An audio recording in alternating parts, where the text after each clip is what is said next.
मुख्यमंत्री फडणवीसांनी आज महायुतीची बैठक बोलावली। विधान परिषदेच्या उर्वरित जागांचा तिढा सुटण्याची शक्यता। पुण्यावरून भाजप राष्ट्रवादी तर नाशिक आणि छत्रपती संभाजीनगरवरनं शिवसेना भाजपमध्ये रस्सीखेच। पूर्व विदर्भातील काँग्रेसचे नॉट रिचेबल नगरसेवक भाजप आमदारांसोबत। भाजपसाठी विक्ट्री साईन दाखवताना काँग्रेस नगराध्यक्षांचा फोटो। वडेट्टीवारांच्या मतदारसंघातील नगराध्यक्ष भास्कर ननावरे बंटी भांगडी यांच्यासोबत। इराणवर अमेरिकेचा मोठा हल्ला। हॉर्मुझच्या सामुद्रधुनीजवळ सुरुंग पेरणाऱ्या बोटी नष्ट। अब्बास बंदरावर देखील मोठे स्फोट। आयआरजीसीच्या बोटीवर क्षेपणास्त्र प्रक्षेपकाचा अमेरिकेचा हल्ला। दिल्लीत सीएनजी दरात प्रति किलो 2 रुपयांची वाढ। दिल्लीतील नवीन सीएनजी दर 83 रुपये 9 पैसे प्रति किलोवर। कालपर्यंत सीएनजीचा दर 81 रुपये 9 पैसे होता। ठाणे विधान परिषदेत एकनाथ शिंदे धक्कातंत्र वापरण्याची चर्चा। उमेदवार म्हणून बहुजन विकास आघाडीच्या क्षितिज ठाकूरांची एंट्री होण्याची शक्यता।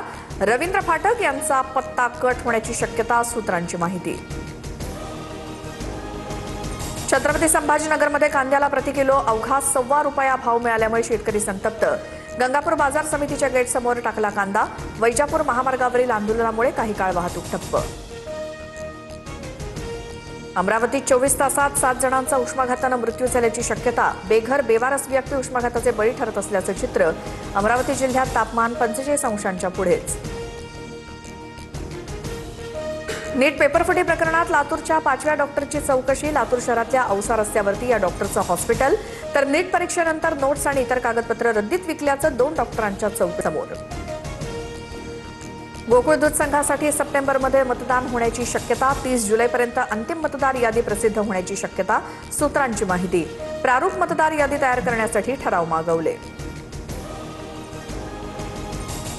2047 पर्यंत मुंबई झोपडपट्टीमुक्त करण्याचा राज्य सरकारचा मोठा संकल्प। एसआरएकडनं 2030 पर्यंत 7 लाख झोपड्यांच्या पुनर्वसनाचा महत्वाकांक्षी आराखडा।